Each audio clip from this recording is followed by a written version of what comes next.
mbokk yi maa ngi leen di ziar leen di nuyu bu baax a baax a baax ci live bu tey bi di leen di ziar bu baax a baax tey nag tey moom dama bàyyi tey sama loxo tey moom j'ai pas chargé le téléphone vraiment maa ngi ci 15%. tey moom amul ay xaar ay yox-yox yi tey moom droit au but gars yi ku dugg partagé di nuyu ñoom waa Kodas gars yi ñëpp ku dugg partagé. D'autant plus que tey élection présidentielle la en France dañ ko bëgg seetaani ci télé yi Amina Sall maa ngi leen di ziar waa tey moom dama ragal def live ba ci digg bi affaire bi coupé parce que téléphone bi moo déchargé complètement sama téléphone arrêté wul depuis week-end bi yëpp les deux téléphones donc voilà xam ngeen Europe moom dañuy daw fii daw fële plus les live voilà donc tey moom mooy loolu ça m'est jamais arrivé mais bon. Fallait que ça arrive donc tey moom dañuy dem droit au but sans perdre de temps parce que téléphone bi donc moom mooy loolu dafa décharger complètement beneen téléphone bi si laa war a jëlee également les gens donc tey sama invité Moustapha Diakhaté la ak i tamit kii di Gabriel Kane ñoom ñoo doon suñu invité tey an def ni xool leen ziar bu baax a baax gars yi Joséphine Moké ñu ngi leen di ziar ñoom Fatou Ndiaye ñu ngi leen di ziar bu baax a baax voilà donc ma wax leen tey mbir yi nu muy tëddee j'ai beaucoup de messages mais tey moom il faut que ñu comme dafa am on va dire benn audition on va dire confrontation entre gars yi def leen beaucoup de cœur mettez des cœurs à fond parce que ñu ngi def bopp mairie pour que ñu couper live bi gars yi def leen beaucoup de cœur comme je vous le dis souvent gis ngeen dal na ma man temps yi ak tamit ñoom ba jaxatee ñenn ñi bu ñu def live da ngay gis comme la semaine dernière on était plus de 3400 sur la barre en direct mais dañu pare nga gis ay 250 vues ils le font exprès donc voilà ñoom ñooy saboter live yi donc loolu la ñu jógte temps yi ñun nag nekkuñu fi pour ay affaire de vues voilà on n'est pas comme ces gens là waa kër Oussou Bébé nga xamante ne ni ñoom li leen tax a jóg ñu ci bari ci réseaux sociaux yi ut tur dañuy utiliser Ousmane Sonko pour ut tur gëmuñu sax Ousmane Sonko gëmuñu seen espèce projet bi gëmuñu ko ñoom tur la ñu ut donc ñoom les likes et également les vues dafa mel ni dañ koy lekk ñun nag on était déjà dans les médias yàgg na on est là pour un but un objectif bien précis depuis 2016 yàlla def na ni yàlla jàppale ñu ba instant bi ni taxawal nañ suñu mbiru bopp au Sénégal di war a employer des Sénégalais foofu ca réew ma loolu ñu taxaw na jóg ci wàllu audiovisuel ñu koy sant yàlla gars yi maximum de cœur s'il vous plaît te sans perdre de temps parce que je suis à 15%. Je vais prendre les tey ji invités yi ce sera 15 minutes voilà pour pas que téléphone bi fay et puis moom mooy loolu quoi donc may leen ma am lu ma xool rapidement voilà j'ai eu beaucoup d'appels beaucoup d'appels voilà alors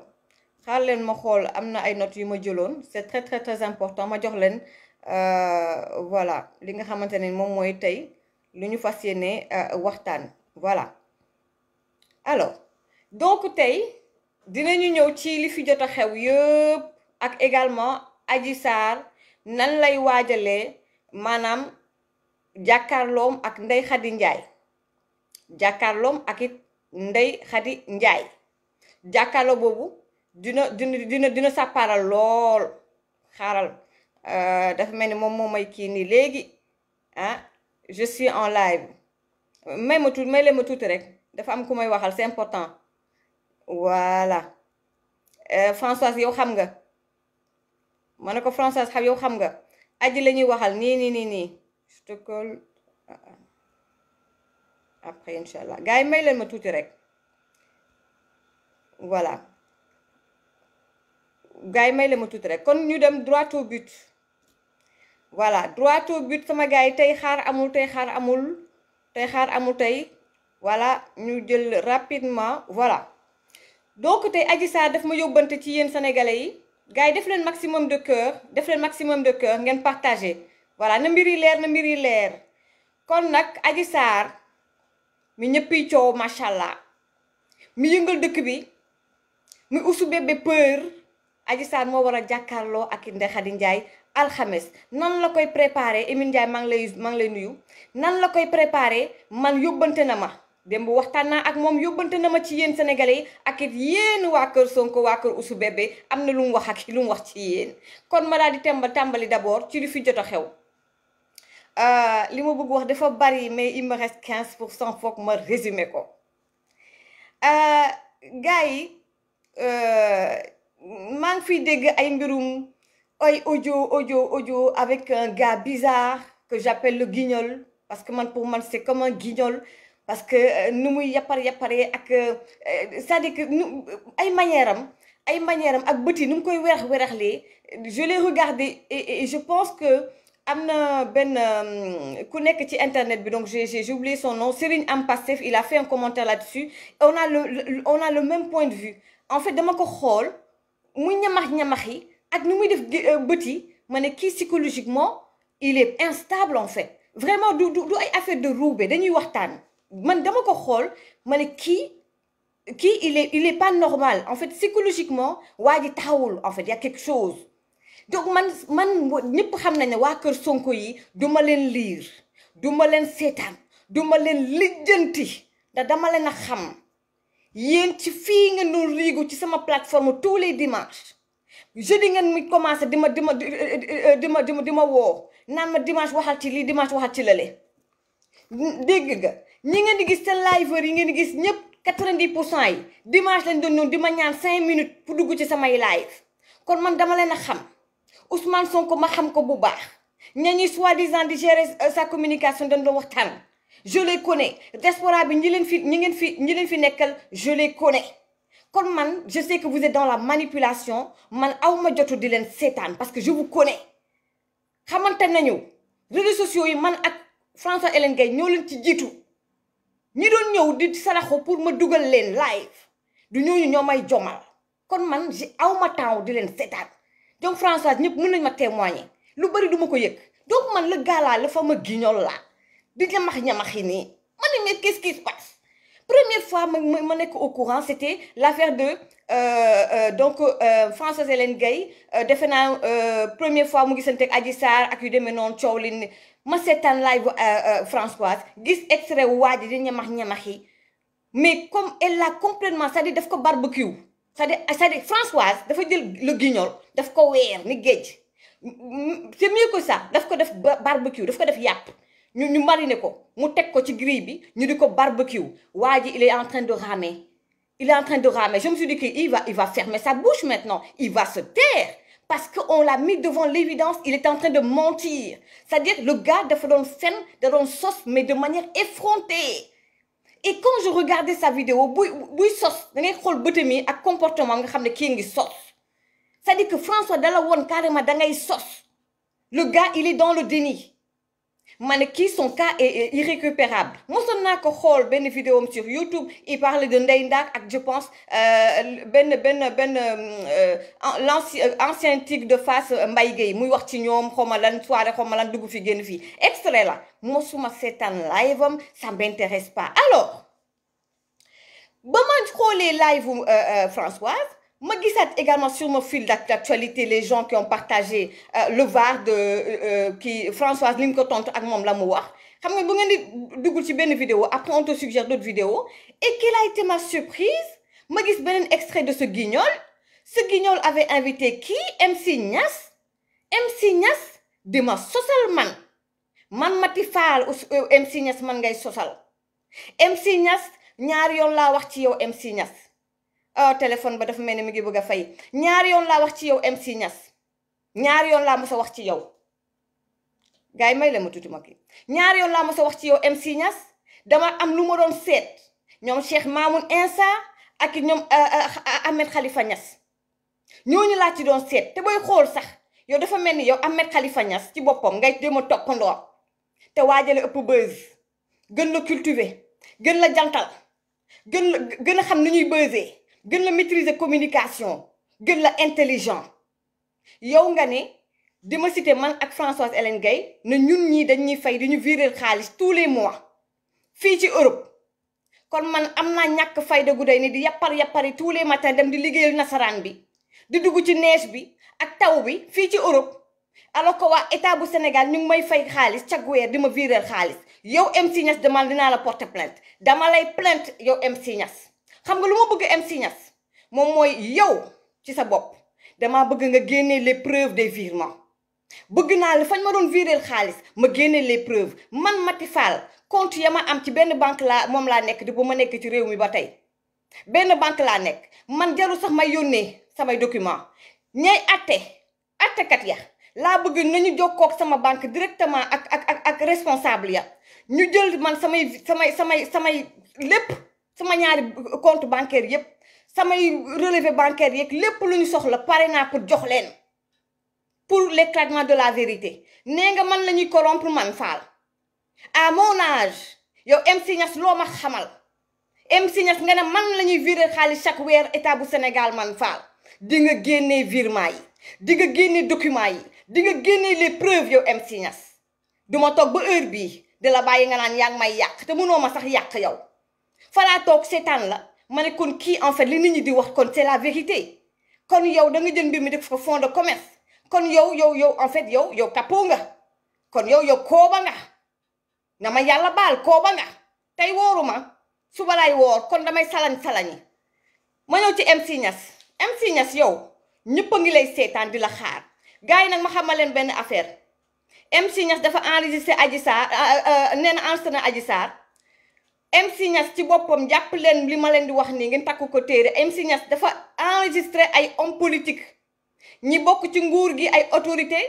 am na aussi ña nekk ci opposition ba ngeen di wax ak MC Niass mu ngi leen di enregistré waa ji dafay enregistré waate nooy amee sa yow nga am sa taalibe nga war ko jàppale ci zaahir ak ci baatin même bu nekkul ci dëgg supposons ko nekkul ci dëgg muy xale di jigéen nga war ko accompagner dans les preuves nga war ko jàppale xelal ko bu fekkee ne nekkul ci dëgg sax nga war ko teg ci droit chemin waaye waroo ko weer ni géej waroo ko jël di ko enregistré ba di ko sàmm ci àdduna bi nii waroo fexe ba tey ji nit ñi di ko caxatee nii yaa ko war a protéger nii nga xamante ne ñu ñëpp suñu sëriñ yi dañuy jàppale di ñu aar ci zahir ak ci baatin yow doon noo say maam MC Niass yow lii nga def nii da nga mujjee décrédibiliser sa bopp te yow xam nga loolu ñi nga xamante ne yaa ngi leen di enregistré nag te nga enregistré leen toog autorité yi ñu ngi toog di la xaar ils sont au courant elles sont au courant les autorités ñi nga enregistré ñi ngi toog di la seetaan di la xaar bés boo génnee di nga xam la cay topp man moom dinaa plainte documents yi virement yi day génn MC de documents yi day génn may balaa may dee mu naan ay dama ko mos a woo maa ngi woon boobu wal fajari ñu may wax say wax yaa ma woo mosoo maa intéressé dañ ma présenté ni ma yow sëriñ nga te ancien rappeur nga ma doon gérer Black Label jël la comme ancien rappeur boobu laa la gëj a dégg ndax mosoo maa intéressé ma jóge ci yow jaruloo sax yenn yi ñu jóge ci loolu dem ci leneen Adji Sarr ak Ndeye Khady Ndiaye confrontation jàpp leen ni Adji Sarr ci boppam léegi pool d'avocat la am na ñeneeni avocat yu koy jàppale xale bi dafa am ñeneen ñu koy jàppale fii ci Europe dina am ñu jóge Europe ay avocat yu ñëw bokk ci combat bi dar Adji Sarr ni dar Mendra di ay avocat kuli fadrin jóge fii ci Europe yëkkati combat bi ci jeudi incha allah damaa bëgg kodaas Françoise Hélène Gaye bu leen kenn jiitu tribunal bëgg naa famille Adji Sarr bu leen kenn jiitu tribunal dama bëgg ngeen dar xale bi ni dar Mendra ay waay bu ma amoon congé waay ñëw waaye kon nag lépp jeudi la incha allah dama oo Adji Sarr balaa ma ñëw ci guignol bi 2 minutes rek laa koy may parce que man waa fii laa fi toogoon ni leen gars yi dañu nekk di def seeni live di génne ay audio def seeni scénario yi mel ni comme ñu nekk Marodi TV ma xëy tey rek gis ne même gis am na benn vidéo buñ ma jox benn femme bu nekk Pastef je pense Seck la sant elle est en Italie benn vidéo mu ñëw di wax ci le guignol là di wax bay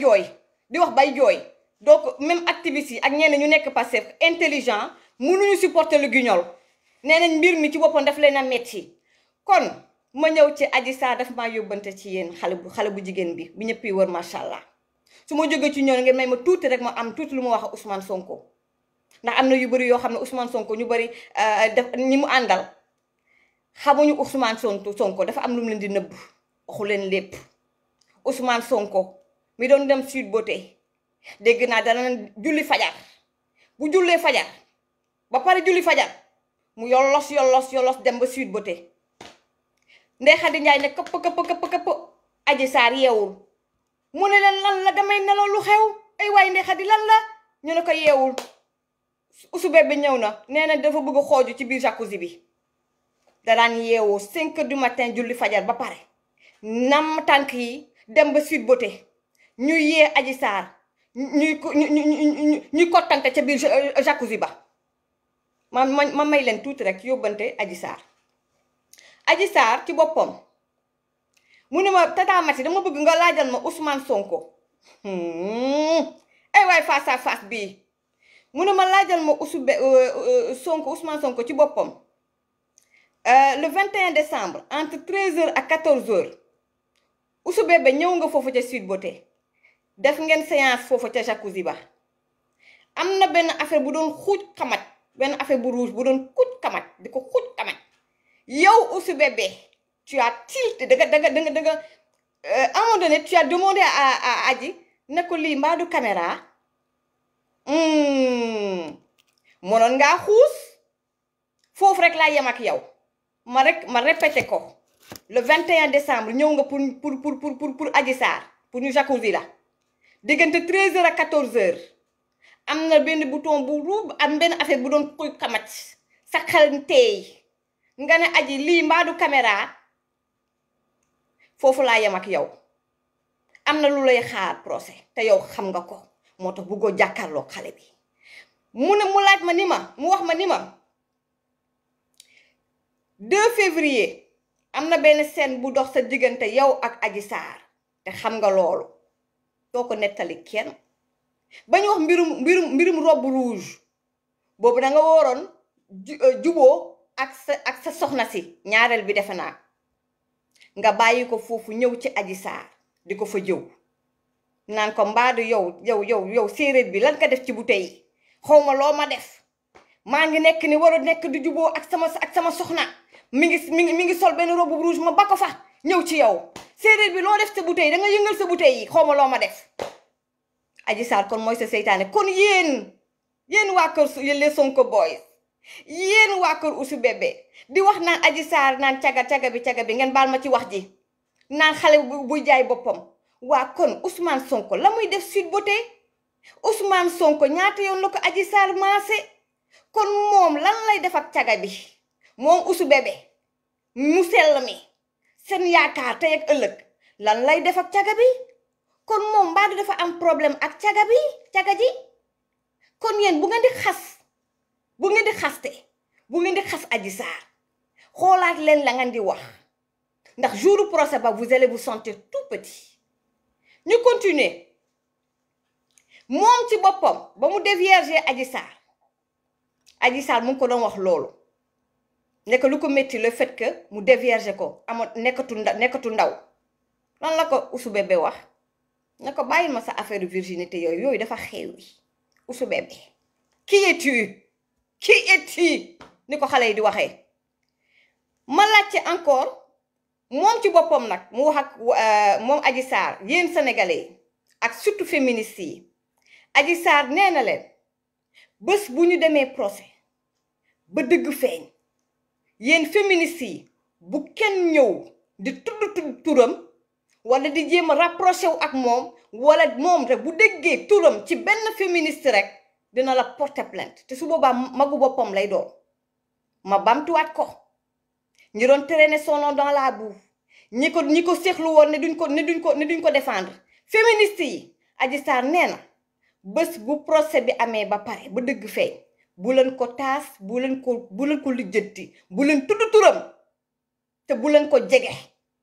bu ngeen tuddee turam dina leen porter plainte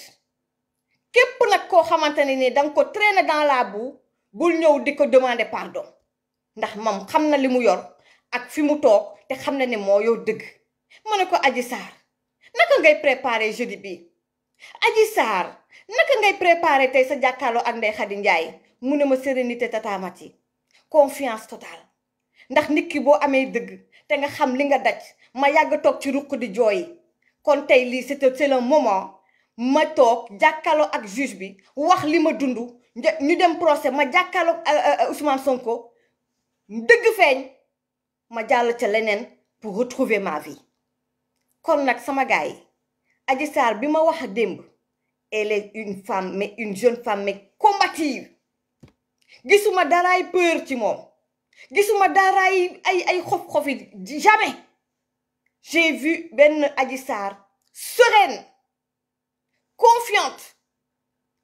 ba pare nag combative yàkkamti nag maanaam jàkkaarloo ak Ndeye Khady Ndiaye mais surtout le gros morceau mooy le procès jàkkaarloo ak tamit kii di Ousmane Sonko waaw donc gars yi sama téléphone gis ngeen mu ngi nekk ni di fay voilà donc il faut que ngeen may ma daal di jël beneen téléphone bi maa ngi woo d'abord ñoom Gabriel Kane bu fekkee ne mun naa leen jël ci écran bi je vous retrouve dans un instant